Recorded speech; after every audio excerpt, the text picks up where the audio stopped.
egaatti fufna mee gara biraatti haa ceenu yeroo ammaa kana marii biyyoolessaa jedhudhanii marii wayii kan bilisiginnaan qindeesse magaalaa guddoo Oromiyaa keessatti adeemsifamaa jira. Akka waraana bilisummaa Oromootti akkamitti hordoftu yaada maalii achirratti qabdu? Wayyatee waan marii biyyoolessaa jedhu kana miidiyaa irratti hordofaatuma turree miidiyaa qofa osoo hin taane karaa namoota achi keessatti hirmaatanillee odeeffannoo tokko tokko walitti qabachaatuma turre. Walumaa galatti mariin biyyoolessaa maali? Mariin kun akkamitti sila gaggeeffamaa? Mariidhuma biyyoolessaa akkasii kanarraa bu'aa maaltu argamaa? Ka jedhu sila tuttuquun barbaachisaadha. Egaa biyya tokko keessatti yeroo rakkoon garagaraa keessa ijaarsa biyyaati irratti saboonni wal hubachuu dadhaban yeroo waraanni hammaatee biyyattiin sabatiinsa yookaan tasgabbii dhabdu walumaa galatti rakkooleen bal'aan dhalatee saboonni heera biyyattii irratti yaaddoo yookaan shakkii qabaatanii mari'ataniitiin rakkoo sana furachuu waan jiraati. Haa ta'uti wanni amma deemaa jiru kun maali? Marii akkasii sana of keessaa qabaata yoo jennee wannichi waanuma argitee tapha siyaasa wayii fakkaata, waanuma agarsiisa wayii shoo wayii fakkaata. Sababaan kana jireefan qabu. Tokkoffaa qabxiileen silaa irratti mari'atamuudhaa ka'e kaatti keessatti dhiyaatee fi rakkooleen qabatamaan lafa kanatti keessa'uun baay'ee kana keessa jiranii waliin fudhatu jechuudha. Maddi rakkoo wal waraansa baay'ee kana keessa inni jalqabaa rakkoo sirna ijaarsa baay'ee kanaati. Rakkoodhuma sirna ijaarsa biyyaa akkaataan itti biyyi ijaarame sirrii miti baay'ee tun diigamuudha qabdii warra jedhutu jira. Wanni suni madda wal waraansa guddoodha. Inni biraa argitee Itoophiyaan tuliyyuu tamee ka jedhu warrumti Itoophiyaanistootatti iyyuu irratti waliin galani warri garii Itoophiyaan tun jaartii dullattii waggoota 3,000 warri garii ammoo Itoophiyaa tana milikiin nu ijaaree warra jedhantu jira. Namuu akka isaaf ta'utti himata. Inni biraa rakkoon guddoon qabatamaatti amma jiru akkumaatiyyuu argaa jirtu rakkoo waraanaatu jira. Naannolee hunda sadarkaa jechuu dandeenyutti riphee lolaan bifa adda ta'een ijaaramee waraana gurguddoo deemutu jira jechuudha. Waraanatu deemu jira. Ajandaa kana keessa dhimmi waraanaa wanti ka'ee jiru. Haala akkasii kana keessatti dhimmoonni murteessoon sila ka'uu qaban. Hagan kaanetti ajandaan mariin suni marii argitee mariidhuma fakkeessii lijitimasiidhuma argachuuti. Inni biraa namoonni marii sana irratti hirmaataniyyuu namoota akkamiitii ka jennu oolaallee namoota argitee miseensotuma paartii bilisiginnaa keessa'uu aanaaleerraa namoota waajjira bilisiginnaa waajjira paartii hoogganantu bal'inaan hirmaate. Namoonni garii warra miidiyaa infuleensar jedhaman warra fooloowarii gurguddaa qabantu achirratti hirmaate. Wanni ni mari'annaa jedhanii irratti wal ga'an dhimma biyyaati. Dhimma biyyaa irratti mari'achuudhaaf namoota hubannoo gurguddoo qaban, namoota muuxannoo gurguddoo qaban, namoota seenaa impaayera tanaa sirnaan beekan, namoota argitee cubbuu sirna impaayera tanaa keessatti dalagamaa turan sana sirnaan hundi irraa beekutu sila irratti hirmaachuu danda'uu qaba ture jechuudha. Wanni sun hin taane jechuudha. Kanaafani wantichi agarsiisa gaafa siin jedhu riphee lolaan biyya kana keessatti inni lolaa jiru kuni argitee yaaduma waan xiqqaa wayiitii uummata walitti qabee uummati mari'atee waan isaaf ta'u waan danda'u oloo keessatti ifachuu danda'u tolfatee jira jedhaniituma addunyaatti mudafaan godhanidha jechuudha. Kanaafani marii sun marii fakkeessitii jechuu ni danda'e. Kaanni marii sana keessatti wanni boolli liqee waan yoo naayyamtee dhimma Finfinnee eegga'e waan taateef waan sana osoon waan jedhee bira darbuun barbaadu. Egaa Finfinneen onnee Oromooti. Onnee uummata Oromooti jechuudha. Finfinneen mataa ilmaan tuulamaa kanaati. Handhuura Oromiyaati jechuudha. Handhuura Oromiyaati.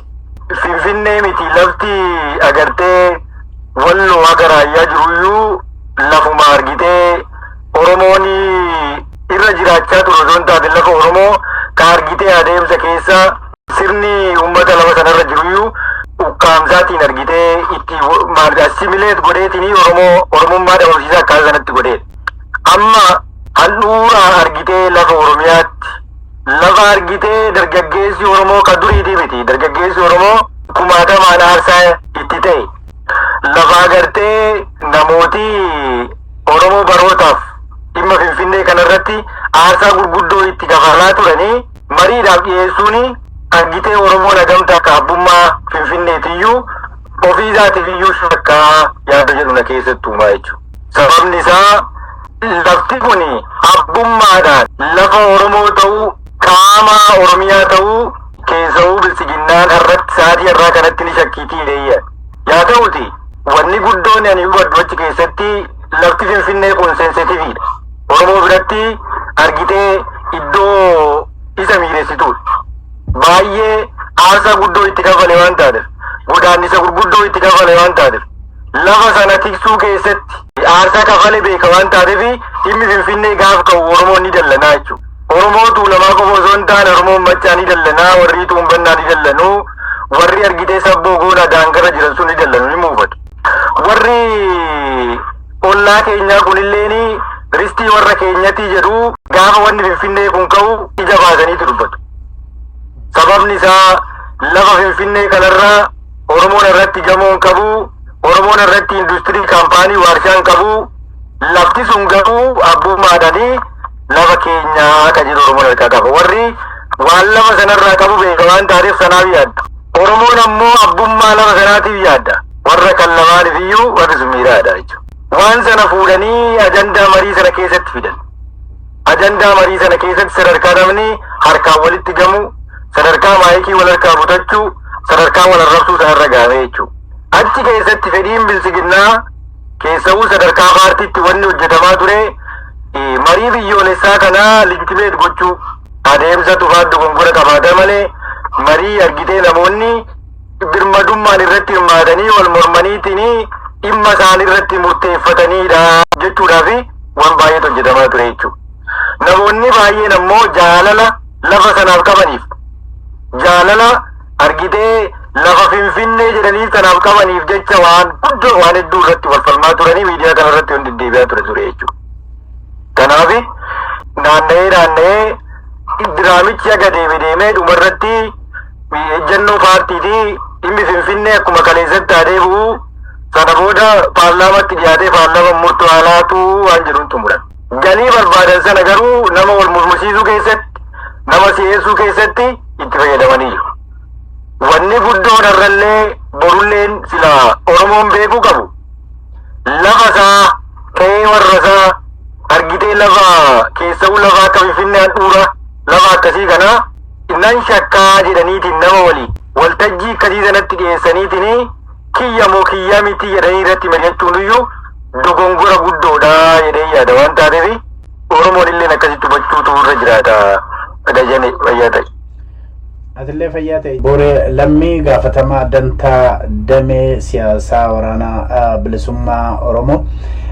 Mee gara biraatti haa ceenu yeroo ammaa kana tumsa kan jedhamutu iddoo adda addaatti dhaga'ama.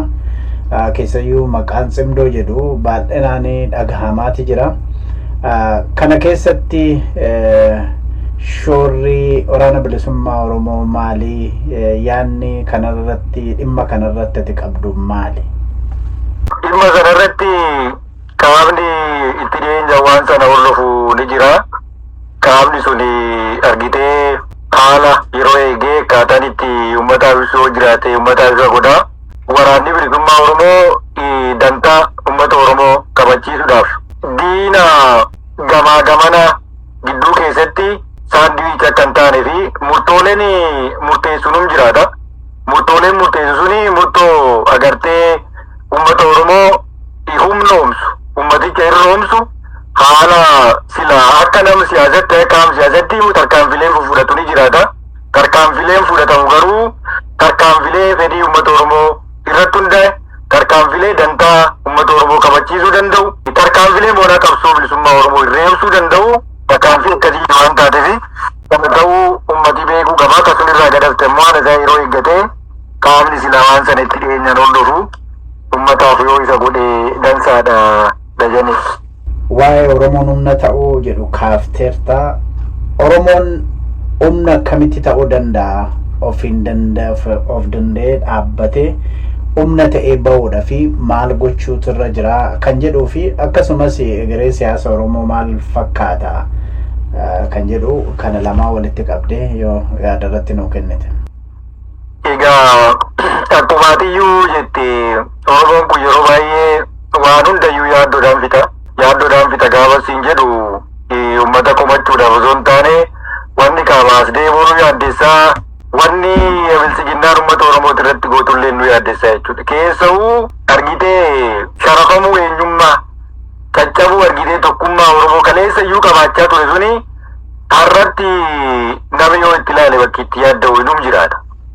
Haa ta'uti addunyaa kanarratti sabni gabrummaa jala jiru keessa'uu sabni akka Oromoo kun akki inni itti rakkoo keessaa bahuu danda'u, akki inni itti dubbatee addunyaa dhageessifachuu danda'u, akki inni itti waltajjiidhuma marii kamirratti iyyuu hirmaatee haqa isaa itti argamsiifachuu danda'u humna ta'uudhaan.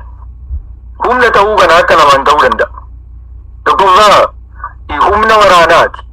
Addunyaan kanarratti bara kana keessa akkuma atiyyuu beektu warri argitee meeshaa baranee tolchan, warri meeshaalee qilleensa keessa balali'an tolfatan, warri waan argitee fageenyatti rokkeetti fageenyatti waa balleessu tolfatan kun humna ta'uu isaaniiti. Oromoon illee humna waraanaa jabaa ka argitee isaaf lolu, ka isaaf falmatu, ka humna isaatiin walgitu, ka birmadummaa daangaa isaa kabachiisu, karoorroo alagaa irraa itti aggaamame kamiyyuu ofirraa qolatu humna waraanaa jaba ka argitee lakkoofsaan guddaa ta'e, ka qulqullinni isaa guddaa ta'e, ka argitee barnoota waraanummaa baranee qabu akkasii sana qabaachuutu irra jiraata. Humni waraanaa humna siyaasaa eenyuun kabachiisa. Humni siyaasaa jabaan illee humna waraanaa sanaa ni ijaara, ni itichaa jechuudha. Inni lammaffaani humni guddoon yoomuu dagatamuu hin qabne humna ummataati. Humni ummataa gaafa siin jedhu qabsoo riphee lolaa keessa'uu qabsoo Oromoon barootaaf gaggeessaa ture keessatti maddi jabina siyaasa Oromoodhaa ummaticha. Maddi argitee diinagdee qabsoo bilisummaa Oromoo ummata keenya. Maddi odeeffannoo loojistiikii akka hiree ummata kanaa jechuudha. So qabsichi ummataan ala jiraachuu danda'u jechuudha. Qabsoon iyyuu ummatichi iyyuu qabsoodha. Sababni isaa qabsaa'aadhuma qabsoo gaggeessu kanatti iyyuu ummata kana keessa dhalate waan taateef. Kanaaf Oromoon akka inni itti argitee humna ta'uu danda'u illiitiin Oromoo mataa walii qabuu irratti hanqinoota kaleessa silaa isa mudate sana keessa deebi'ee ilaaluu irratti waan har'aa osoo hin taane waan boruu itti dhufu hiree silaa boruu argachuudhaaf malu sana itti fayyadamuudhaaf har'a keessa'uu hojii uummata Oromoo gaaddisa tokko jalatti walitti qabu rakkoolee akka sabaatti Oromoon qe'ee isaa keessatti qabu har'a jalatti furaa deemu barbaachisaadha jechuudha. Rakkoo itti dhufuufillee qopheessuu qaba. Injifannoo silaa argachuudhaaf deemullee tikfachuudhaaf har'a qopheessuutu irra jiraata. Akki itti humna ta'uu danda'anii akki kanuma. Kana keessa dippiloomaasiin jira, kana keessa siyaasii jabaan jira, kana keessa humni jabaan nu faannu sun jira.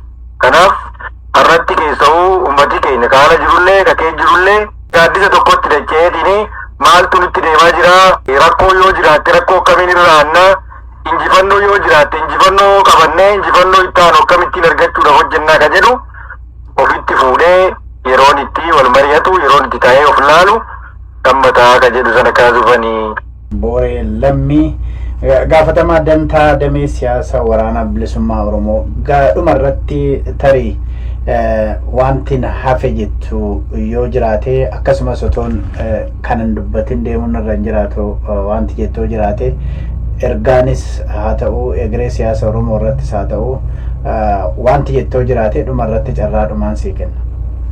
Wanti ani jedhu yoo jiraate inni guddoon impaayera tanaa irra caalaa alaa osoo hin taane humni keessoo mootummaa kanaa akkaataa itti gargar harkisee ofii isaatiiyyuu keessoodhaan diigaa jiru jira. Kana gaafan jedhu caasaan faayidaa irratti caasaa sirnaa caasaa mootummaa sirnaa osoo hin taane caasaa faayidaa daldala saamicha irratti argitee wal hadaa wal lolaa dura dhaabbachaa humna akkasiitu jira.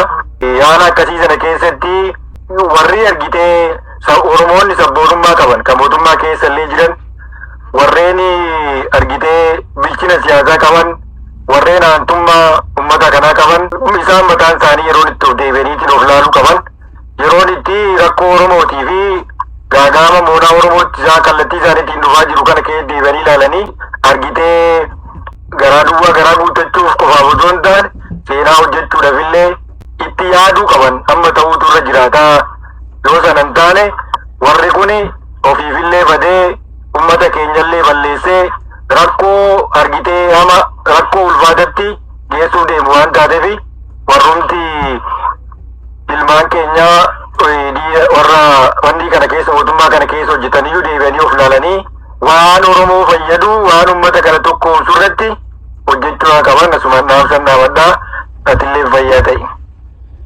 Hayyee hedduu galatoomii boree lammii gaafatamaa dantaa damee siyaasa waraana bilisummaa Oromoo yaada bal'aa nuu kenniteef hedduu galatoomin jedha.